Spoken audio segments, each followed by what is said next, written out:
Item number SCP-5210. Object Class Euclid. Special Containment Procedures. SCP-5210 is to be kept in a standard containment cell. This cell is to have 4 automated tranquilizer guns loaded with darts containing no less than 10 milliliters of carfentanil. SCP-5210 is to be restrained using a 3-meter chain pinned to the center of the cell. No visual recording devices of any kind are to be allowed inside the containment cell. Any personnel caught attempting to do so will be reprimanded after clearing a psych evaluation. Once every 7 days, a Class C personnel who does not suffer from any severe visual impairments will enter the cell alone. The individual will interact with SCP-5210 for 12 hours before being fired by the automated tranquilizer guns. 4 blindfolded personnel will then enter the cell to retrieve the individual. SCP-5210 will make no attempts to escape or to harm the personnel. Personnel may, however, make physical contact with the entity, either through accident or the entity intentionally initiating. Agents should be aware that this poses no threat and should not be alarmed. Description: 5210 is an anomalous entity resembling a male golden labrador approximately 2 months old. SCP-2510 does not appear to physically age and may be immune to traditional physical harm, although it has not been confirmed as testing this is not advised. See Addendum 5210-2. SCP-5210's primary anomalous trait is a cognitohazard that activates when anyone views it. Those who directly view it will feel an overwhelming urge to pet the anomaly, play with it, call it a good boy, and perform various other tasks traditionally associated with interacting with a puppy. Those affected by SCP-5210 will not cease these activities until they are unable to continue looking at SCP-5210.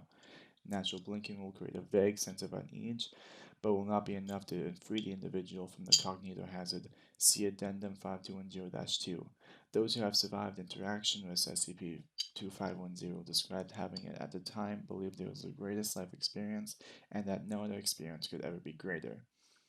Viewing SCP-5210 through video, live footage, or photograph will cause similar feelings of adoration and will cause the affected individual to express an extreme desire to meet and interact with SCP-5210 in person. Affected individuals will also become aware of SCP-5210's location. These effects will also end when the individual no longer sees SCP-5210's depiction. Should SCP-5210 go more than 8 days without direct human interaction equal to or exceeding 12 consecutive hours, it's a cognitohazard's ability to affect individuals even if they cannot visually see the entity. These individuals will instinctively know the location of SCP-5210 and will attempt to reach its location as quickly as possible using any available means of transportation. The range of this cognitohazard rapidly expands and it is not currently known if there are limits to the range, but it has been demonstrated to cover over 40 kilometers. Addendum 5210-1 Recovery Log SCP-5210 was recovered on March 18, 2015.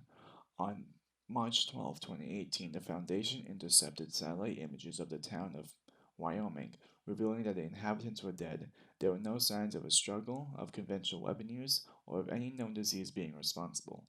A team of field agents was sent to investigate.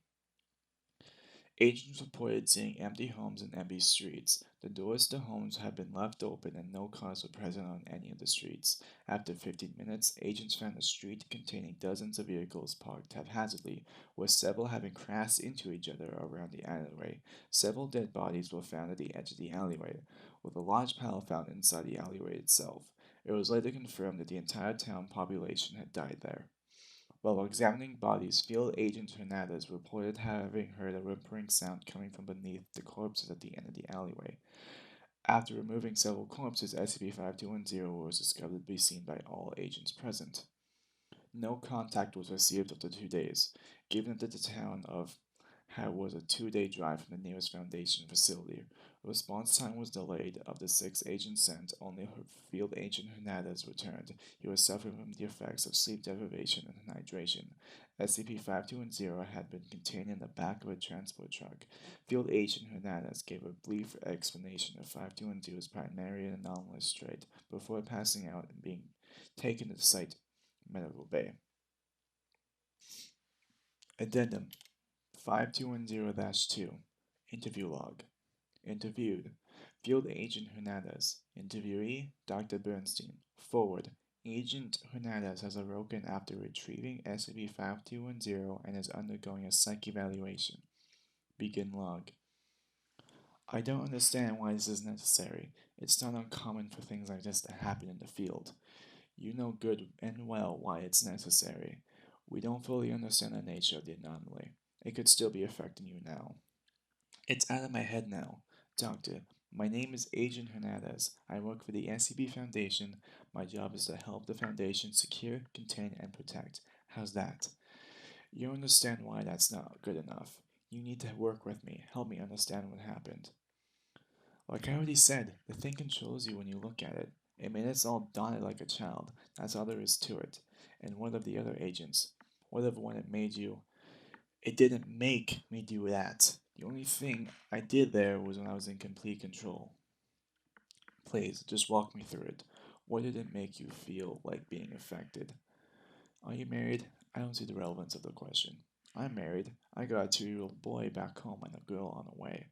Well, congratulations, I suppose. But please, stay on topic.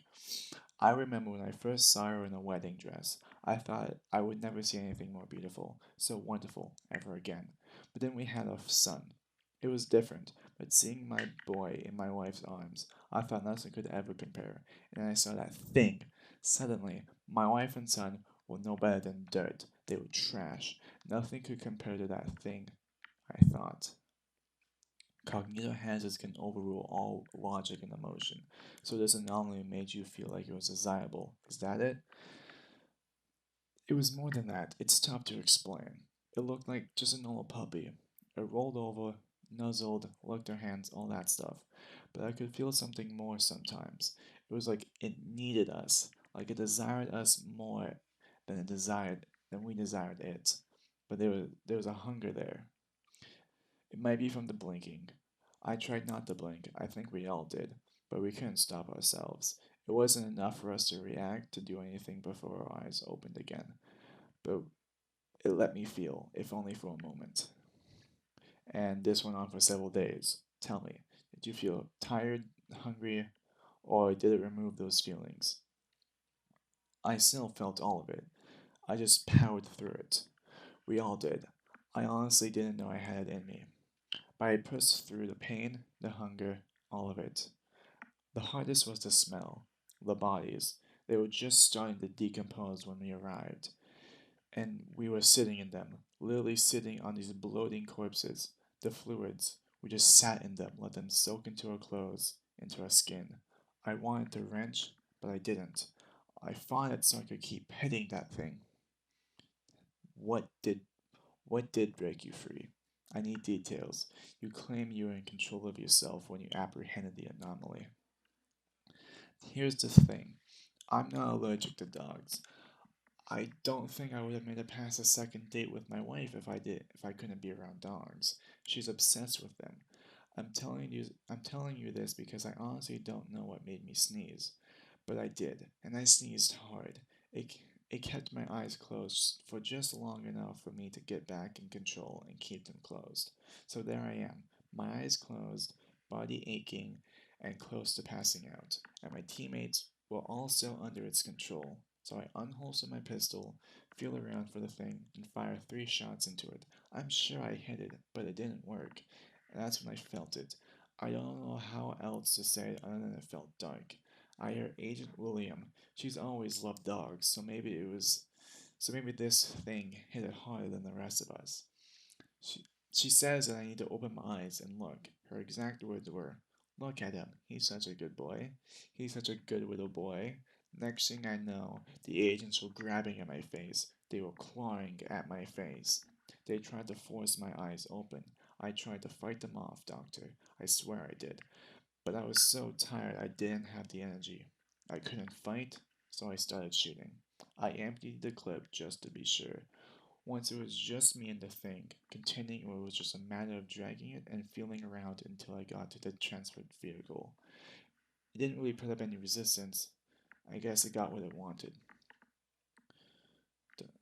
I see. Well, as far as I'm concerned, you are ready to return to active duty, but the higher-ups might want to do a thing to you. And log. Note, on May 23rd, 2018, Agent Hernandez was determined to be mentally unfit for the duty after he was arrested by local authorities for having killed his family's dogs as well as his neighbors.